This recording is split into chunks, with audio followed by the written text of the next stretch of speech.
from In-Home Trainer. I'm an in-home and virtual personal trainer, and I'm going to show you 5 pieces of equipment that you can use in your home. Stay tuned. Okay, the first piece of equipment we're going to talk about is the BOSU. So you're going to see that it has a flat side with some handles here for gripping, lifting, and doing all sorts of exercises with. When properly inflated, it weighs about 15 to 17 pounds, so it is almost like a large circular dumbbell in itself, or something that's weighted. And then on this flip side, you're going to see this blue part, and this is where you have a little bit more support, but also it's something that you can cushion yourself on if you're doing like a crunch or of some sort, or you can do all sorts of exercises with some additional challenges because of the balance on this side and this side. So I'm going to have some exercise shown as I talk about this, but yeah, the BOSU is amazing because it's just great for agility, stability, balance, strength, and you can do a number of different exercises with it. For instance, just get the regular burpee and use the BOSU with it, and it intensifies it that much more. Now, the thing you need to make sure with these is that they are inflated because they can get deflated like mine here. And there is this little center where you can take it out and then just fill it up with air. So it's not that inconvenient. It's pretty nice. And again, plenty you can do with it. And it is a challenge. And if you find balancing on this side to be a bit much, start with the blue side and work your way up. Yeah, I think this one is very multifunctional. There's a lot you can do, and you can easily store it away. It's not as small, let's say, as a dumbbell, but there's plenty you can do, so it's definitely worth it. And again, I'll be showing you the exercises for all of these pieces of equipment that you can use. And honestly, this is a good purchase. I actually got mine at a garage sale for just $10. So look around, see if you can find it other places, of course, be safe. But yeah, I definitely think this is a great piece of equipment. So that is the BOSU. I recommend wearing either going bare feet with this or having some socks that are really going to stay on. I'm wearing ankle socks and they were slipping off me here and there, and that was affecting my balance. So make sure that you just have a sturdy shoe or sock or your barefoot, because there are benefits to working out with bare feet as well as with shoes. So decide which one works best for you. And again, just make sure it's inflated properly, unlike mine. So do as I say and not as I do. But yeah, there's so many things to do with this BOSU, as you saw. Have fun with it, and if you have any questions, leave them in the comments below. The next piece of equipment we are going to review or take a look at is foam rollers. So you're going to find ones that are long like this and smooth, and you're going to also find ones that are a little bit bumpy on the surface. Let me just give you a close-up so you can take a look at the differences here. And these are both great, and there's even some which I would recommend that are smooth and bumpy at the same time, and then inside this middle part comes out and it becomes smooth like this one. Mine unfortunately doesn't do that, but I've seen ones like that, and I think those ones are awesome, so I would recommend those ones if you had to really decide. But these are great because they help with just increasing mobility, flexibility, helping to reduce soreness after a workout or before a workout. They're also a great way to add to your warm-up and also do in between exercises. They're not for everybody. All of this equipment that I say is the top 5 may not be the top 5 for you, but at the end of the day, one of these things will provide you with some sort of benefit, and it's just a matter of figuring out what works best for you. With foam rollers, you can use them up here by the shoulder blades, which is what I recommend for a lot of my clients who have posture issues. So it's a great way to just release and open up. They can also be used for those who have lower back pain, and by just maybe positioning them over here by the glute area, lower back area, but I don't usually recommend foam rolling the whole length of the spine. I know some people do it, and again, it's all up to preference and how you feel, but I prefer to just foam roll around those parts that have your ribs, because it does provide a little bit more protection versus, foam rolling your spine directly. Yeah, and you can foam roll your quads, your calves, back here, your hamstrings, your arms, your back. There's even small little spiky balls that you can use to massage over tense spots like by the neck, which a lot of people have relief provided to them because of that, especially if you suffer from headaches. So while this isn't a huge piece of exercise equipment that you can do exercises with necessarily, though you can, we'll get more on that maybe later, it's more so for just helping the body be prepared for the exercise it's going to do and help recover after. So I hope you maybe consider purchasing these and taking a look at the videos I'm sharing now. And yeah, these are honestly great and they're cheap. They're not as expensive. That BOSU I had showed you before can range between, I would say $60 plus, maybe more, depending on where you're getting it from. I got very lucky just getting that BOSU at $10. But these foam rollers, you're going to get them from about $10 up to $25 or more, depending on the quality of the foam roller. The difference between these two foam rollers is this one has more ridges as well, so it's really going to dig in and get into those tight muscles and fascia, and this one is going to be a little bit more smooth and gentle about it. So it really depends on what you're looking for. If you're looking for something that's a little bit more gentle, I definitely recommend this one, especially if you're new to foam rolling. And as well, this one is a little bit slippery, so you might want one that's a little bit more grippy on the surface. This one has a little bit more of a grip to it. And you can do this on a mat or you can do it on the floor like I did. The thing with foam rolling is that it does require a little bit sometimes of upper body strength, as you saw me doing certain moves. But I find with foam rolling, it's a little bit more of a learning curve.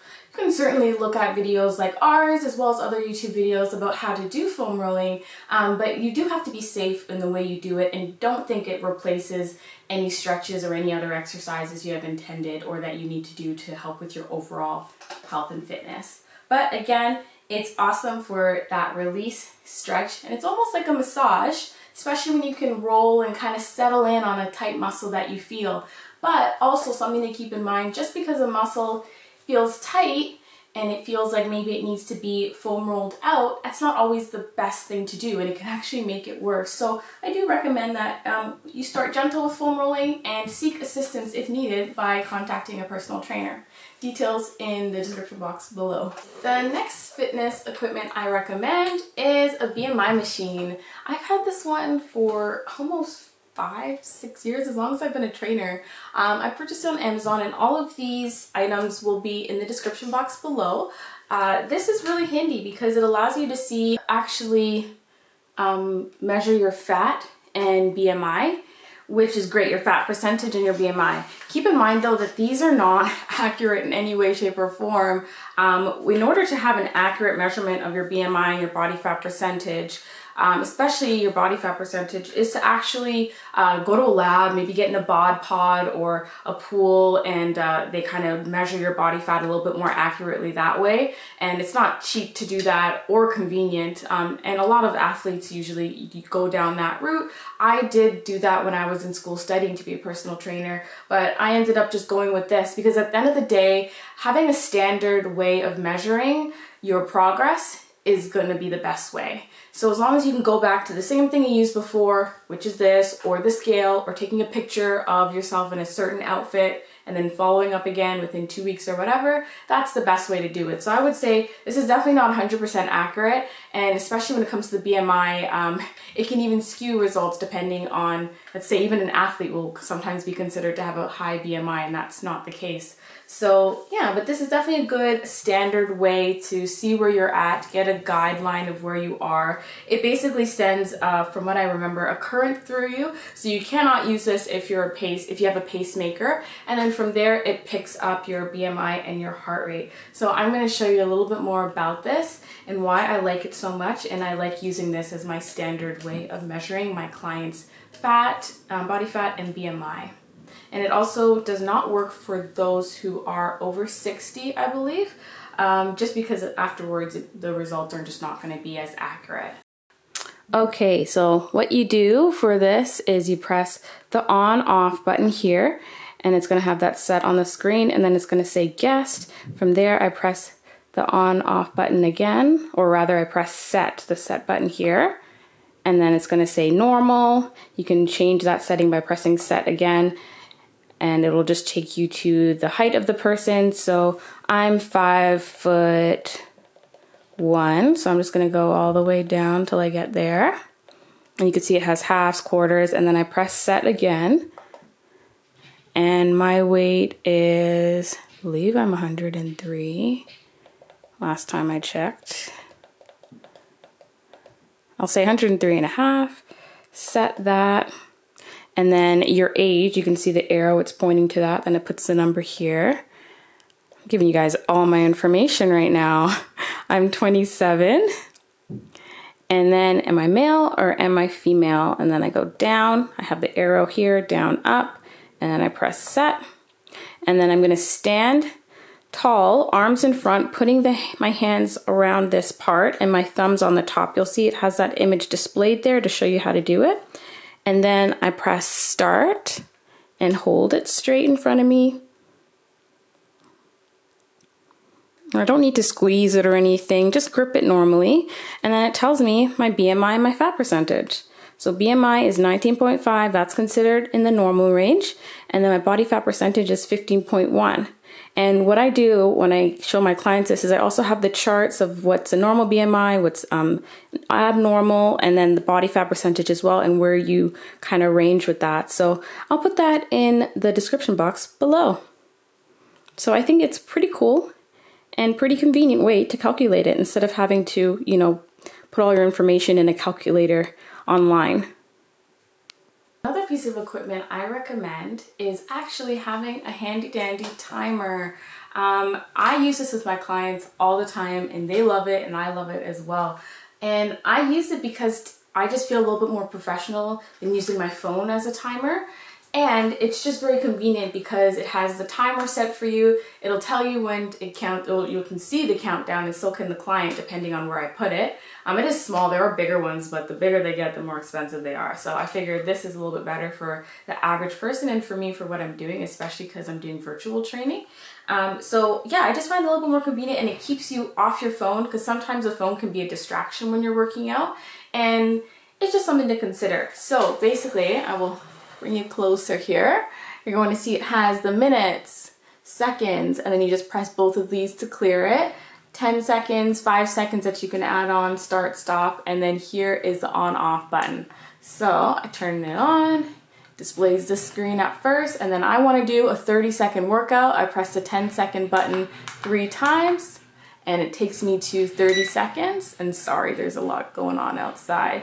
And then I'm gonna restart, and let's say I just wanna do a 10-second countdown, press that start button, I do my workout, I have it displayed, and it also has magnets on the back so I could put it up on something, working hard, pushing myself to the very end, and then the timer goes off, press stop, and it goes back to the 10 seconds. I can just do the next workout that I have planned. And I like this too because, you know, you can set it on something, it has that little stand. So it's just very convenient and it allows you to focus on that workout. No distractions with phones, and just being able to see it in red as well helps too. Okay, another piece of equipment that I love and to me is one of the best pieces of equipment is this stability ball. It's just so convenient because it can be used for a multitude of exercises, upper body, lower body, cardio, especially the core as well. And it's great for those who have lower back pain as well. And because it bounces, there's a little bit of rebounding that you get from it, which has been shown to help with seniors especially. There's been a couple studies out that rebounding can help with joint pain, arthritis, and things like that. Again, as with all of these pieces of equipment, especially like the major pieces of equipment like this and the BOSU, you just want to be careful with it. Start off slow. I would say when you're using this, have a chair, a table, something sturdy, a counter beside you, so that if you need to hold on to something, it's there, it's easy. Or just have someone supervise you as you're doing it and assisting you, which is what a personal trainer does, as well as guiding. So to me, these are great because they're pretty inexpensive. They cost about $15, sometimes a little bit more, a little bit less, and you just blow it up and have it there wherever it is. And I know some of my clients, what they end up doing is they're watching TV And then they say, oh yeah, Simone, sometimes I just use it and I just, let my legs sit up here and relax, almost like a coffee table. I mean, that's obviously not the main purpose, but it is a little bit multi-purpose in that way. And I'm sure you've seen people sit on it at their desk. Now, mine, again, could be inflated a little bit more. I just use my equipment so much, I don't always have the time to, but I definitely should. And some of them are going to fit you differently. Now, they say you want to be able to sit almost at a 90-degree angle. So some balls are a little bit bigger, some are smaller. You'll look at the chart that it shows you, and then just make sure you follow whichever one they recommend based off of your height, for instance. Yeah, so I think these are great for a multitude of reasons, and they're just fun. Like, every kid loves a bouncy ball, and let the kid come out in you and enjoy this piece of equipment.